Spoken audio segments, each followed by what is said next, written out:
Той прямо да бъде принца на принцесата. Може.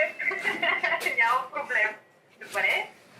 Той искате трима човека и диджей с озвучаване. Да, диджей, има ли всякакво озвучаване?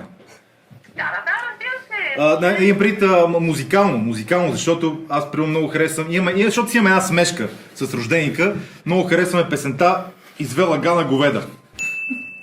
Предполагам, че няма да има проблем, дори и да няма, ако на мястото има интернет, ще може да изтегли веднага или да ви е пусне онлайн. Да, и ще сме млади хора, искам да го знаете, примерно няма да кажем роднини, примерно без чичо колко, така нататък. Добре. Идеята е просто да направим едно готино парти, тип Джорджано, отиваме на купон. Това е, няма друго. Разбира се. Добре, няма никакъв проблем. Добре, какво ще струва това като